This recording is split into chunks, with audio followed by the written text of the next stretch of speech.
મારું નામ ભક્તિ અમરનાણી છે અને મારી છોકરી પીહુ ભાનુશાલી સનરાઈઝ એકેડમીમાં 4th સ્ટાન્ડર્ડમાં સ્ટડી કરે છે. આ સ્કૂલ વિશે થોડી વાત કરું તો અહીંયા ફ્રેન્ડલી, પોઝિટિવ અને રિસ્પેક્ટફુલ એટમોસ્ફિયર છે અને એક હેલ્ધી ફીડબેક અમને અહીંયાથી મળતું હોય છે કે જેમ કે અને ટ્રાન્સપરન્સી છે અહીંયાના વર્કમાં. અહીંયા થોડા થોડા સમય પેરેન્ટ્સને બોલાવી અને એમના બાળકોની એક્ટિવિટી બતાવવામાં આવે છે. આજે પણ અમે લોકો અહીંયા યુનિટ ટેસ્ટના પેપર જોવા આવ્યા છીએ તો એમાં પણ અમને ક્લિયર જ્યાં અમારું છોકરું પાછળ છે અથવા તો ક્યાં એને એના પર વધારે મહેનત કરવાની જરૂર છે એ અમને અહીંયા ક્લિયર જોવા મળે છે. ટીચર્સ પાસેથી પોઝિટિવ ફીડબેક મળે છે અને બાળકોને એકદમ સારામાં સારું એટમોસ્ફિયર અહીંયા મળે છે. તો હું બધા પેરેન્ટ્સને કહીશ કે જો તમને તમારા બાળકના એક હેલ્ધી ગ્રોથ કરવા માંગતા હો તો તમે ચોક્કસ સનરાઈઝ એકેડમીમાં એમને બેસાડજો. Thank you. નમસ્તે, હું સુરેશ પસવારા. 8th સ્ટાન્ડર્ડમાં મારો દીકરો ભણી રહ્યો છે. દક્ષ પસવારા નામ છે. આ સ્કૂલમાં 2 વર્ષથી એટલું જાણવા મળ્યું કે બધી રીતે સ્કૂલ સારી છે, ટીચર્સ અને પ્રોપર એક સ્ટુડન્ટ ઉપર ધ્યાન આપવામાં આવી રહ્યું છે. તો પહેલા જે સ્કૂલમાં, હું નામ નહીં લઉં સ્કૂલનું, પણ એનાથી તો મને બહુ વધારે સારું લાગી રહ્યું છે. અને ખાસ વચ્ચે એક મારે પેરેન્ટ્સને જણાવવાનું છે કે વચ્ચે એક થોડો ઇસ્યુ થયો હતો. મારા છોકરાએ પણ મને કમ્પ્લેન કરી હતી પર્ટિક્યુલર એક ટીચર માટે. પછી હું એમાં થોડો ઊંડો ઉતર્યો તો મને જાણવા મળ્યું કે ખરેખર ટીચરનો વાંક નથી, પણ સ્ટુડન્ટ્સ લોકો જ મતલબ સંગઠન બનાવી અને મતલબ ટીચર્સ વિરુદ્ધ એવું કે ભાઈ અમને આ પસંદ નથી, ભણાવે છે તો અમને સમજાતું નથી વગેરે વગેરે જેવું કે ટીચર્સ બદલાવો, જે ખરેખર એવું હતું નહીં અને છે પણ નહીં. ટીચર્સ વ્યવસ્થિત છે, સારું ભણાવે છે.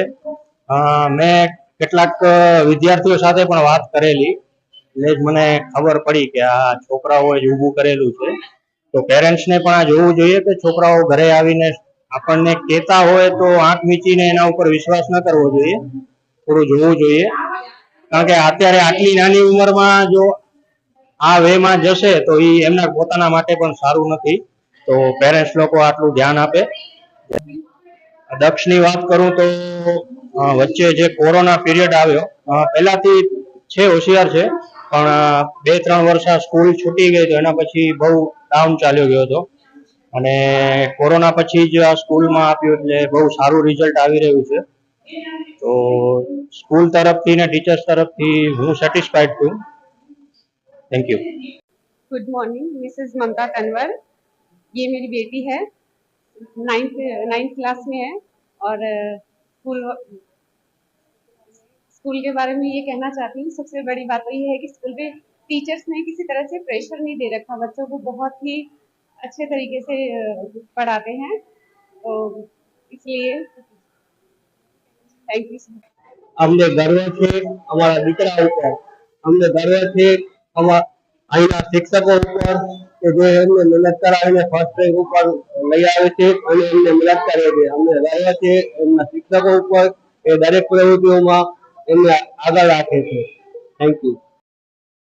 મારું નામ રૂડાણી ડિમ્પલ છે. અમારી છોકરી છે તેનું નામ રૂડાણી દર્શી છે. તે 3જા ધોરણમાં અભ્યાસ કરે છે. એમના ક્લાસ ટીચર નામ અનિતા મેમ છે. તે બહુ મહેનત કરાવે છે અને બધા છોકરાઓનો ખ્યાલ રાખે છે. સનરાઈઝ સ્કૂલ નો બહુ મસ્ત સારો સપોર્ટ છે. બધા ટીચર બી સારા છે, બધા મહેનત કરે છે. એટલા માટે અમારે જોવું નથી પડતું ઘરે કાંઈ પણ. Thank you. आपको कॉन्ग्रेचुलेशंस. जयदेव फर्स्ट आया है क्लास में, तो आप इस बारे में क्या बोलना चाहते हैं?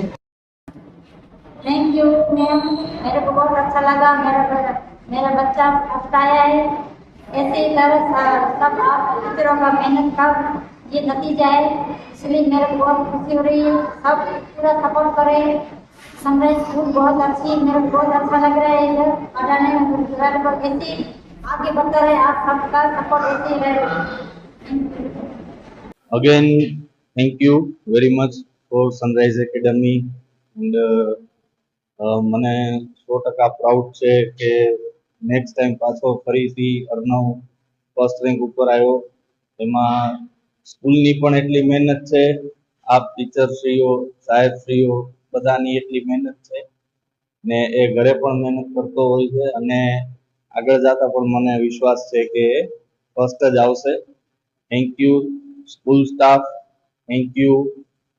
નમસ્કાર, હું નૂતન જાની.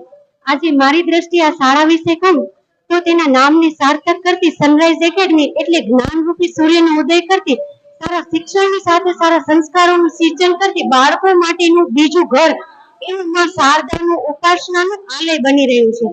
મારા બંને બાળકો ધ્યાની ધોરણ 7 અને શિવાંશ ધોરણ 5 આ શૈક્ષણિક સંસ્થામાં શિક્ષણ મેળવી તેમના વિકાસમાં અગ્રેસર થઈ રહ્યા છે.